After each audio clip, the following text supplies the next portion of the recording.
8,990 दिन जो है कल उन्होंने पूरा किया, 91 दिन कल उन्होंने पूरा किया, आज 8,992 दिन उनके प्रति और इस देश के लोकप्रिय वित्त मंत्री निर्मला सीतारामन जी का आभारी हूं कि उन्होंने इस विषम परिस्थिति में, और मैं इसलिए ये बातें कह रहा हूं सभापति महोदय कि 2020-21 के बाद से, कोरोना आने के बाद से जिस तरह से रूस और यूक्रेन की लड़ाई हुई और अभी मिडिल ईस्ट की लड़ाई चल रही है, जिस तरह से लगातार जो है टैरिफ वार चल रहा है, अमेरिका का कहीं न कहीं प्रभाव हमारे यहाँ दिखाई दे रहा है, युद्ध का प्रभाव दिखाई दे रहा है, उसके बावजूद भी इस देश को बचाने में, इस देश की इकोनॉमी को आगे बढ़ाने में और दुनिया को एक रास्ता दिखाने के लिए जो काम वित्त मंत्री जी ने किया है प्रधानमंत्री जी के नेतृत्व में, वो बधाई के पात्र है।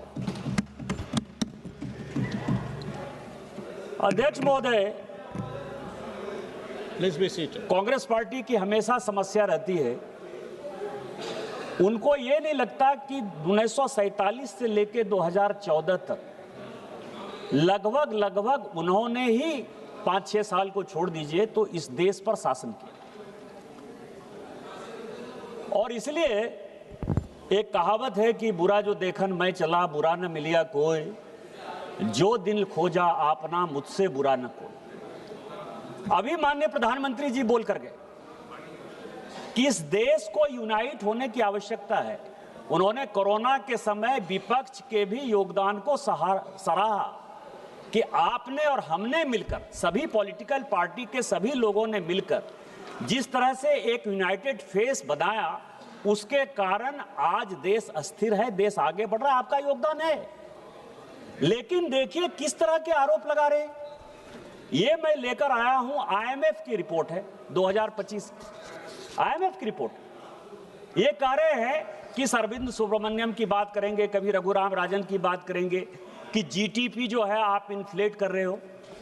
ये आईएमएफ की रिपोर्ट है और आईएमएफ की रिपोर्ट में पढ़ देना चाहता हूं सभापति महोदय कि यूनाइटेड स्टेट का जो जीडीपी है वो 30.62 ट्रिलियन डॉलर है और उसका जीडीपी ग्रोथ जो है वो 2%।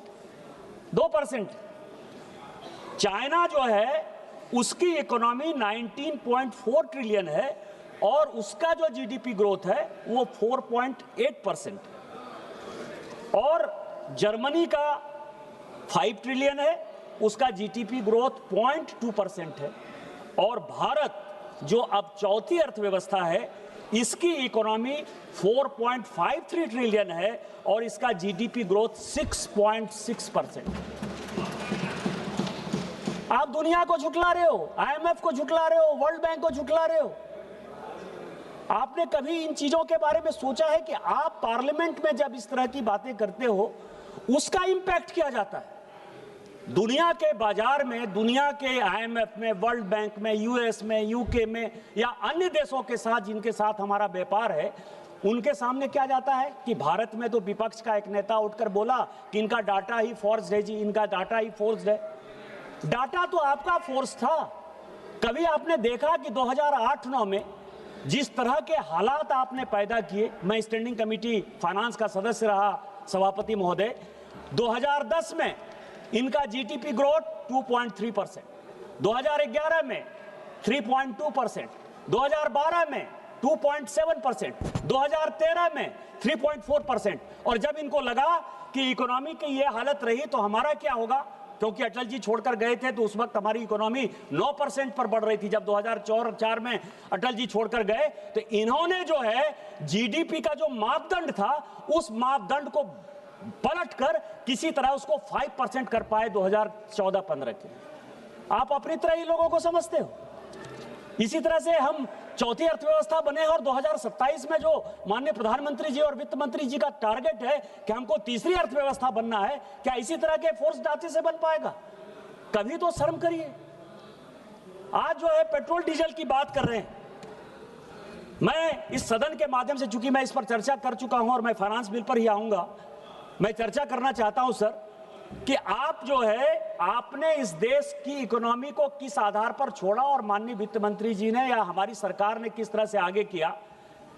पेट्रोल डीजल के दाम बढ़ रहे थे, 2011-12 के बाद बेतहाशा पेट्रोल डीजल के दाम बढ़ गए। आपने जो है दुनिया भर में चुनाव जीतने के लिए, पूरे राज्य में चुनाव जीतने के लिए ये कहा कि हम पेट्रोल, क्योंकि लेफ्ट का बहुत असर था आपके ऊपर, कि हम पेट्रोल डीजल के दाम नहीं बढ़ाएंगे। उन्होंने क्या किया सर, उन्होंने एक ऑयल बॉन्ड स्टार्ट किया, ऑयल बॉन्ड, जिसका कि कंपनसेशन हमको 5 साल के बाद, 7 साल के बाद, 10 साल के बाद, 12 साल के बाद। कल मैंने अखबार पढ़ा कि 12 साल के बाद भारत सरकार में मोदी जी के भरोसे आप कर्जा बढ़ा के दर्जा जो है आपने बढ़ा दिया, कर्जा लेके दर्जा बढ़ा दिया। गोल्ड बॉन्ड जो है आपने 50,000 करोड़ का जो है गोल्ड बॉन्ड हमारे भरोसे डाल दिया, प्राइवेट पार्टी को गोल्ड बॉन्ड दे दिया, उसको इंटरेस्ट आपने 8% से देके 10% दे दिया। क्या आप कर रहे हो? आज हम क्या कर रहे हैं? आज मैं आपको एक डाटा बताना चाहता हूं सर कि दुनिया क्या हो रहा है। यूएस अपने आप को नंबर 1 इकोनॉमी मानता है और हमने भी जो जीडीपी बढ़ा वो बढ़ा। इस मिडिल ईस्ट के वार के बाद, ईरान के वार के बाद अमेरिका में गैस और डीजल के प्राइस जो है वो 20% बढ़े। कंबोडिया में, एशियन कंट्री की बात मैं कर रहा हूं, 68% बढ़े हैं। वियतनाम में 50% बढ़े हैं। सिंगापुर जो कि एशिया का सबसे बढ़िया इकोनॉमी माना जाता है, 16% बढ़े हैं। दुबई जो वर्ल्ड का सेफेस्ट सिटी माना जाता था सर, वहां 23% बढ़ा है। पाकिस्तान में तो 4 दिन का छुट्टी हो गई, 4 दिन का काम होता है, 3 दिन छुट्टी हो गई सर। स्कूल कॉलेज बंद हो गए और वहां जो है 30% बढ़ा है। और यदि हमने नहीं बढ़ाया तो आपको क्या लगता है कि चुनाव के लिए नहीं बढ़ाया? मोदी जी जो है चुनाव के लिए काम करते हैं। हमने यदि आम जनता को राहत दी है, यदि हमने पेट्रोल डीजल के दाम नहीं बढ़ाए हैं, यदि हमने गैस के दाम नहीं बढ़ाए हैं, यदि हम पूरी दुनिया से, जैसे कहा कि पहले 27 देशों से हम सोर्स करते थे पेट्रोल डीजल और गैस को, आज हम 41 देशों से सोर्स कर रहे हैं और जहां भी सस्ता मिलेगा वहां हम जाएंगे और वहां हम आम जनता को जो है सस्ते दर पर पेट्रोल डीजल ये करेंगे। उसको बढ़ाई करने के बदले आप उसकी शिकायत कर रहे हैं। आपको इस बजट में कुछ दिखाई नहीं दे रहा है। अब इस बजट की जो मुख्य बातें हैं सर, फाइनेंस बिल की, क्योंकि आज मैं कोई पॉलिटिकल चर्चा नहीं करना चाहता, आज मैं केवल और केवल वित्त विधेयक पर चर्चा करना चाहता हूं। सबसे पहला जो आम जनता के लिए ये सरकार सबका साथ, सबका विश्वास, सबका प्रयास, सबके सद्भाव के लिए है सर। सबसे पहले जो है, जब भी चुनाव का समय आता था या जब भी हम पार्लियामेंट में जीत कर आते थे तो आम जनता को लगता था कि हमारा टैक्स का जो पर्सनल टैक्स का एग्जम्पशन है वो 4 लाख हो जाएगा कि 5 लाख हो जाएगा कि 6 लाख हो जाएगा कि 7 लाख हो जाएगा। पिछले साल, और मैं आपको बताऊं कि माननीय प्रधानमंत्री जी और माननीय श्री निर्मला सीतारामन जी ही इस तरह का काम कर सकती थी।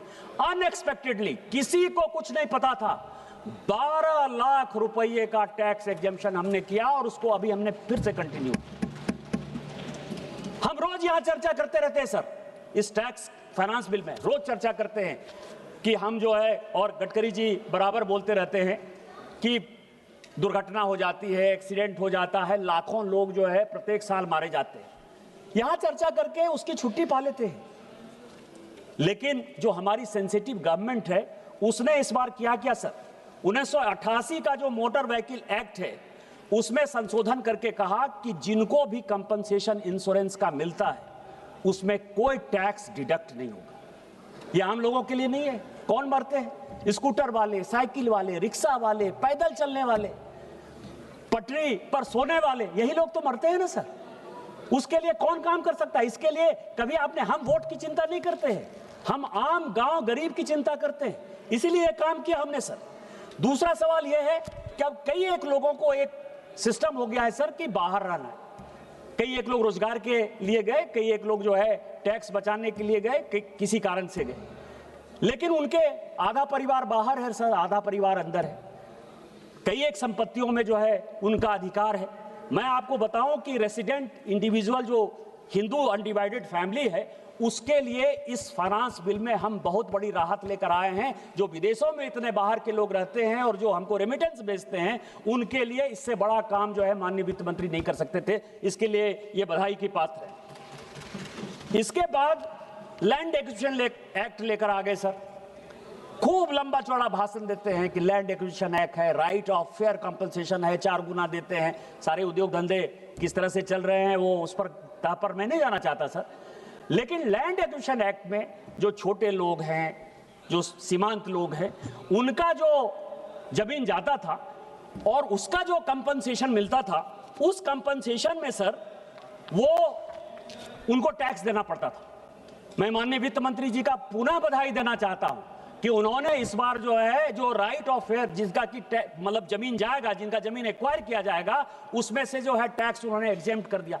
इससे बड़ा बात गरीबों के लिए, क्योंकि ये भारत में सर 92% लोग जो है वो सीमांत किसान हैं, जिनके पास 2 कट्ठा, 4 कट्ठा, 5 कट्ठा, 10 कट्ठा, 1 बीघा, 1 एकड़, 2 एकड़, इससे ज्यादा जमीन नहीं है सर।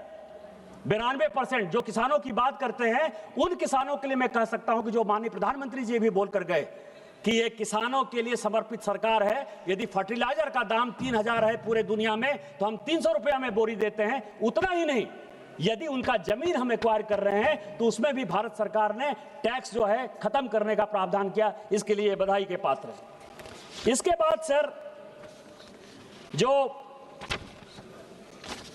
बाहर लोग रहते हैं सर, कई एक लोग विद्यार्थी के तौर पर जाते हैं, कई एक लोग काम करते हैं।